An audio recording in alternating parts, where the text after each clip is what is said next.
Yes. Ngayon, itinatastas yung kamay, yun pala may gustong sabihin. Di ba? Oh, ano yung pandiwa doon sa inyong pinanood?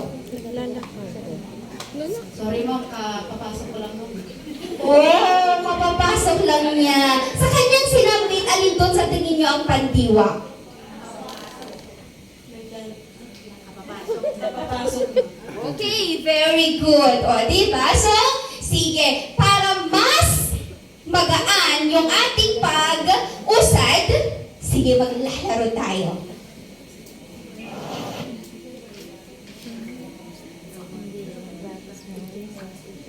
Okay. Pero, para mas may gabay kayo sa paglalaro,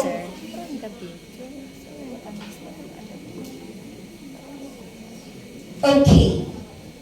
Paano nakatutulong ang tamang paggamit ng wika at kilos sa pagpapahayag ng damdamin kaugnay ng pandiwa?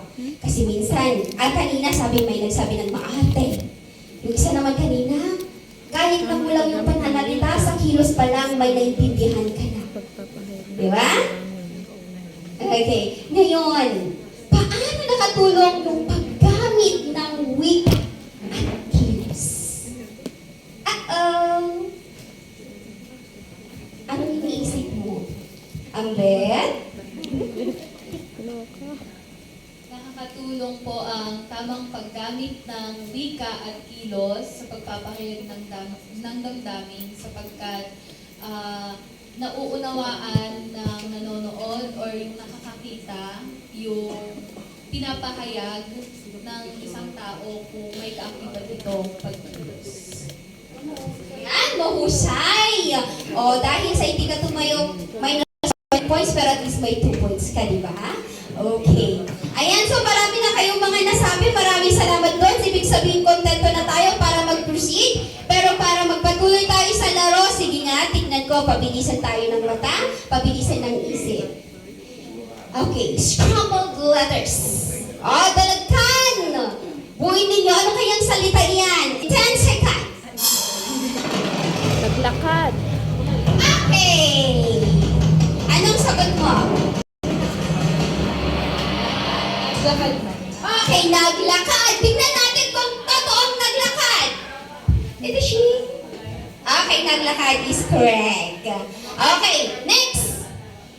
10 seconds. Nagmano.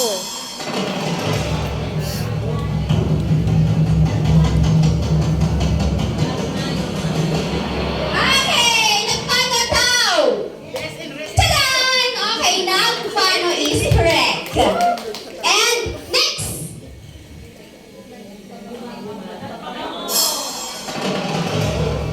Saan yun? Hindi ko nakikita. Ayaw niya ng puntos. Magpakilala ka. Saan yun? Walang kamay. Yung gusto ng puntos. Yes! Okay, nagbabango. Is correct! And the last. Yung last. Ginagawa niya yung kanina.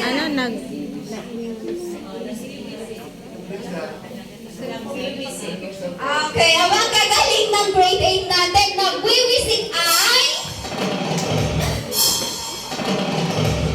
correct! Ayan. So, sige, basahin na rin nyo kung saan dyan ngayon yung mga pandiwa.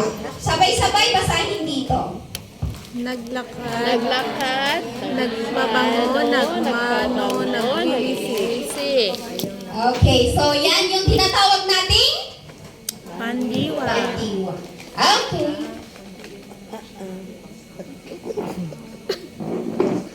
Okay, so given na tuloy-tuloy tayo, dako na tayo sa ating talakayan.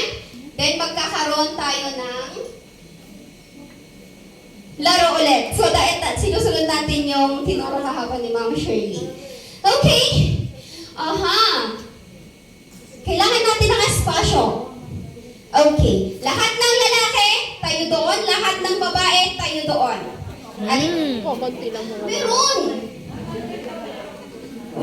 Take note, 2 lang ang kasarian natin. Pero marami tayong gender. Right? Yes. Lalaki doon, babae doon. Move! 8, 7, 6. Move! Tayo, tayo, tayo doon. Girl, boy. 8, 7, 6. Last 2 sa unang makakabuo. 1, 0. Okay. So dito, yung mga lalaki muna ang mauuna. Okay, asan yung mga lalaki dito? Okay.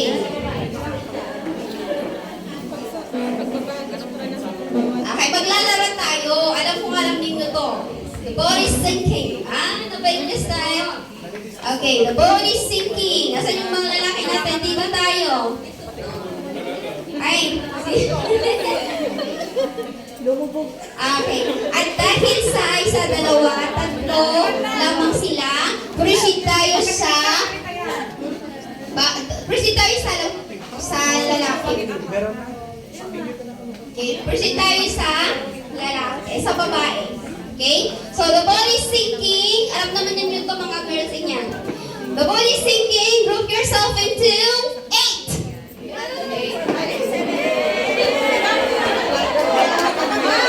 Given na daw na nakabuo na tayo ng apat na group.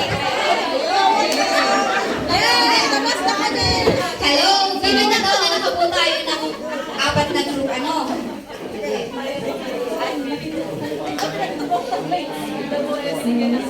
Pero di muna natin sasabihin sa kanila na yun yung pagpapangkat. So, para ma-divide natin yung boys and girls, unahin natin yung girl, ay yung lalaki, magkahiwalay. And then saka natin pagsamahin. Para huwag kayo rin. Nasubukan ko na kasi ito sa classroom, kaya kailangan maghiwalay para balance yung babae at lalaki sa group. Okay, so dako na tayo pagkatapos ng pangkatan. Nasa inyong pangkat na ba ang bawat isa? Dako tayo sa inyong gawain. Sulim sa taas. Okay, ang ating gawain ngayon, eksena namin, suriin ninyo. Yan. So, ibig sabihin, habang nagkakaroon ng eksena, ang mga nasa harap, tutok ang nasa upuan. Okay? Yan. So, magplano, pakinggan, yung mga leader na naatasan ng bawat pangkat, siguraduhin nakikinig ang inyong kapangkat. Magplano at gumawa ng maikling